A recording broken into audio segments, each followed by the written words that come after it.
Hey y'all, welcome back. A few months ago, in the weeks following the January 6th riots, I made a video looking at some of the larger power structures and theorizing how the forces of those institutions led to the conditions of unrest that drove some people to feel compelled to go fucking overthrow democracy. And while I still think that analysis of power structures is valuable for the ongoing conversation about the rapidly radicalizing right in this country, what that video didn't have much on is pure raw data. Luckily for us though, we finally do have some data. A professor of political science at the University of Chicago did extensive research on the profile of people who have so far been arrested from the January 6th riots to track general demographic trends. So today, let's take a look at the data and try to see if there are any common factors that drove the insurrectionists. Here, guys, gals, and NB pals, is the data we'll be looking at today, updated a few days ago at time of recording. First off, it's important to look at the many ways that the demographic of the Capitol riots differ from other right-wing extremists. First off, while white people by and large vastly overrepresent the people that were arrested, as well as the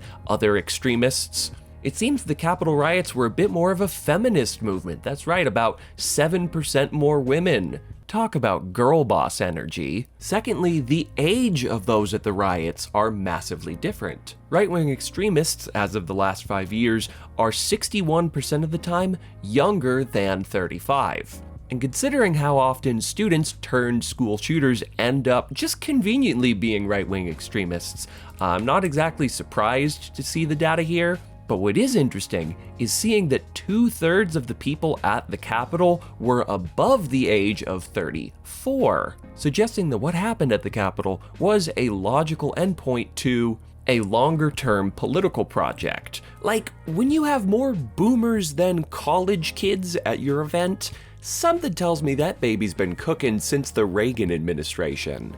Next, one of the larger data shifts between previous right-wing extremists and the Capitol Hill riots is the relative extent of unemployment. We see that in previous arrests, the unemployed represented a quarter of the population, whereas those arrested as a result of January 6th are 4 times less likely to be unemployed, and the relative rate of employment jumped 24%. Now hold on a minute, you might be saying.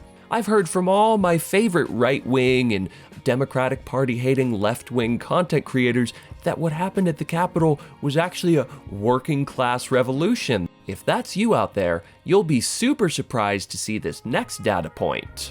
The Capitol Hill rioters are massively overrepresented by business owners and what we might call white-collar workers. And at 47%, they're literally the largest economic class here, a plurality of the insurrectionists. Which means the majority of rioters weren't blue-collar workers motivated by adverse economic conditions. They are quite literally the bourgeois, both in the sense of how much money they make and in their relationship to the means of production. But of course, if you were, paying attention, you could have figured as much beforehand.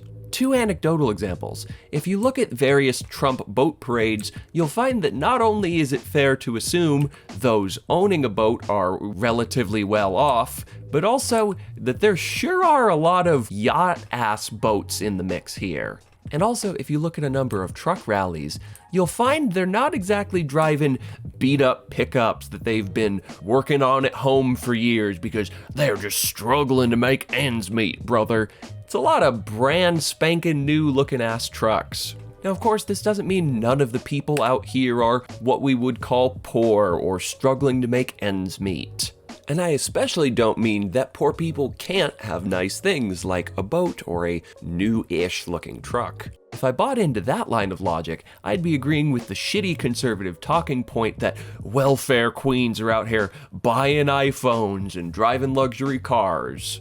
Which again is a really shitty way to, in so many words, just admit that you hate poor people.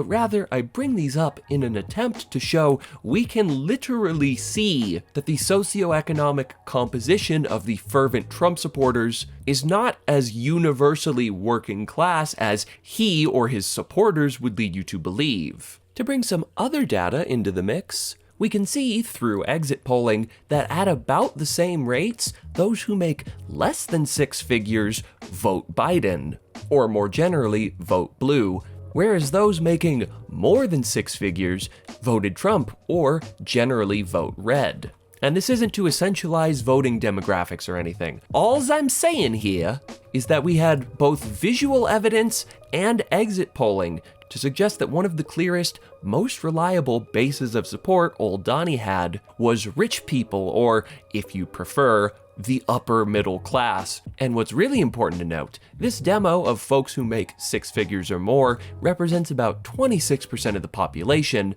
yet we see that that demo represents 47% of Capitol rioters, meaning this group is almost doubly overrepresented. Hey folks, editing Piley here.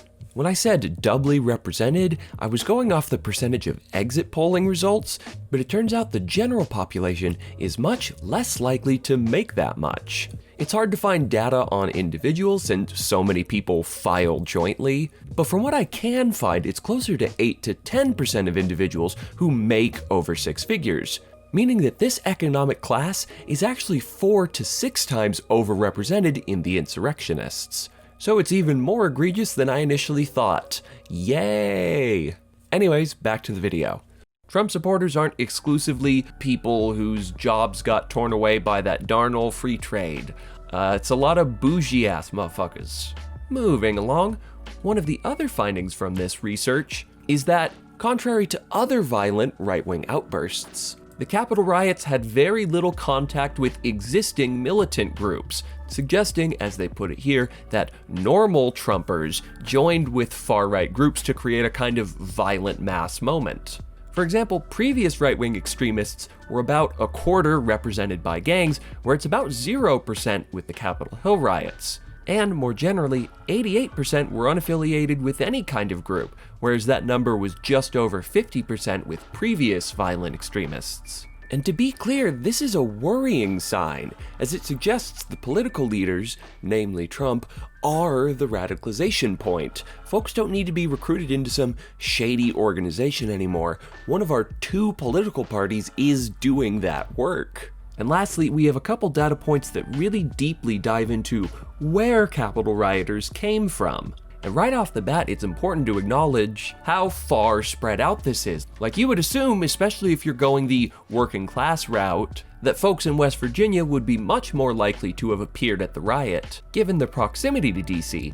But the 2 states who've had the most people arrested were Texas and Florida, which, believe it or not, is quite a ways away from DC. And also the fact that the 6th most people came all the way from California. Despite the fact, and this is also interesting, that a lot of deep red states didn't send anybody at all, particularly the Dakotas, I forget which state you are, Wyoming and Nebraska. In fact, one of the most interesting findings from the study is the fact that more people came from Biden counties. Not only are counties that Biden narrowly won the most represented here, but the counties where Trump got just absolutely annihilated are represented more than those where Trump handily won. Visualized in a different way in this graph, we can see that these purple counties, ones that Trump narrowly lost, are the most overrepresented relative to the share of Trump voters from those counties. Now you could interpret this data to mean people in purple counties were the most won over by the big lie, that they felt the most cheated by Trump's fake election fraud. And while I'm sure that's one piece of this large puzzle, I'd respond by pointing out that the states with the most rioters in attendance were not only red states, but that some of the hotly contested swing states had the least attendees. Like, the Arizona GOP is literally still counting ballots because they're so connected to this lie. Yet Montana, a state with 1/6 the population that went firmly to Trump, had more rioters in attendance. Also see the fact that more rioters came from Tennessee, a state Trump won by 20 points, than from Georgia, Michigan, or Wisconsin. And all 4 of those states have similar populations. It's at this point that I want to point out, coming from a Biden county on its own means Dickie McGee's X to the outcome of your election. Because of our largely winner-takes-all electoral college, a county swaying one direction doesn't impact the election much.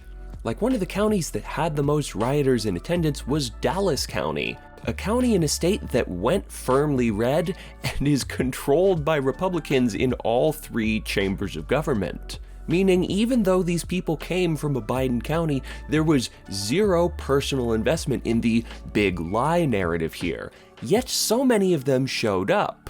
That tells me that a potential big reason people came out to the insurrection is unrelated to the big lie.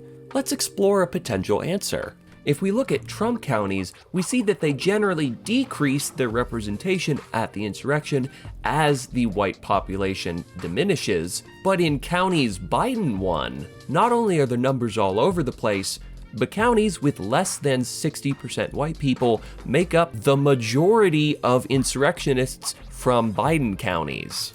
An even more interesting data point from this research, which for some reason isn't in this PDF, but if we watch this interview over here of the guy talking on a radio show, we can hear the hot deets. The core thing that we found was that what really made the difference was if a county lost white population. The counties that sent insurrectionists were across the country, in all 44 states, the counties that lost the most white population. That then points to social issues and social change as what's really driving the insurrectionist movement. So you heard it here, folks. Not only did most insurrectionists from counties that Biden won come from ones where white people were less than the supermajority, but on the whole, the counties where the non-white population was growing at the highest rate were the most likely to send people.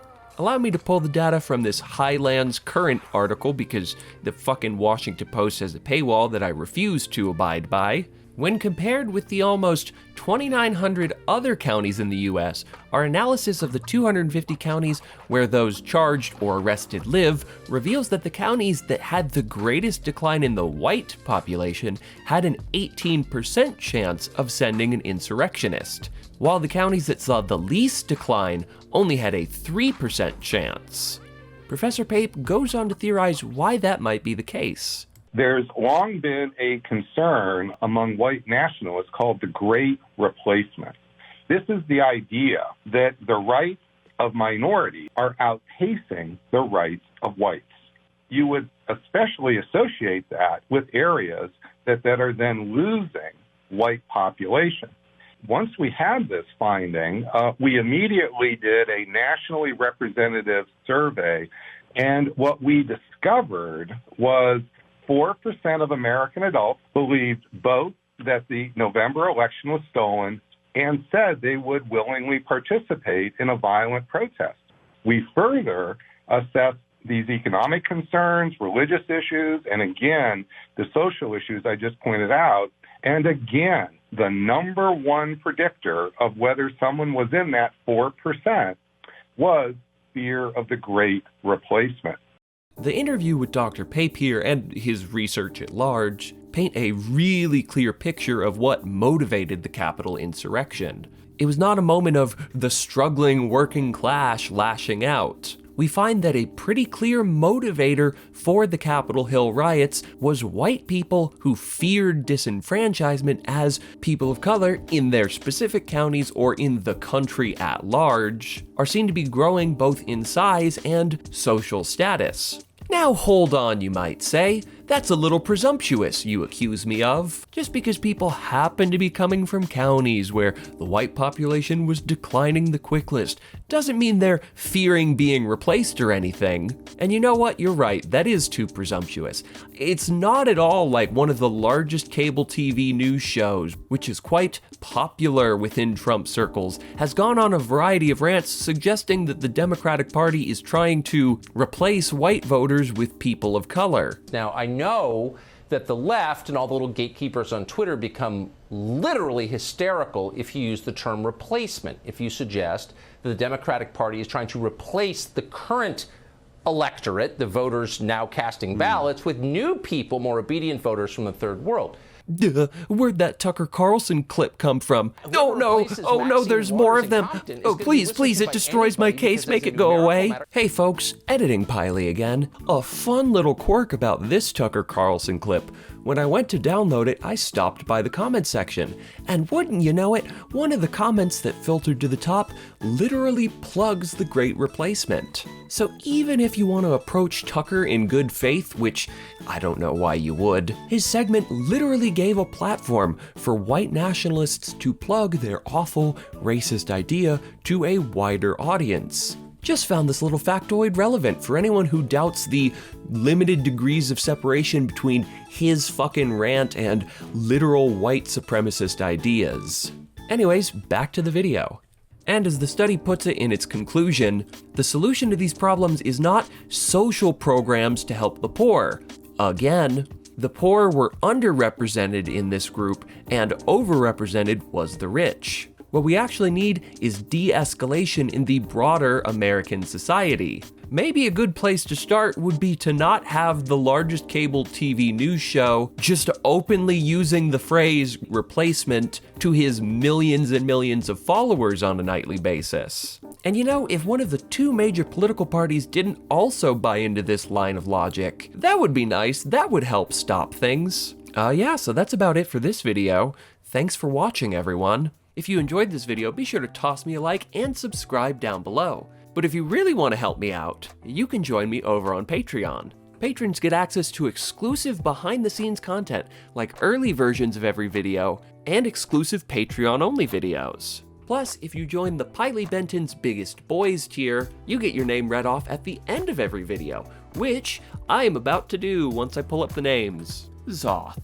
Sean Locke, Revo Pregame, Nilic Elites, Floof Pants, and Kerman Ferd. So if you want to hear your lovely name read off at the end of every video, be sure to join me on this specific tier. Thanks much, everyone, and I'll see you next time.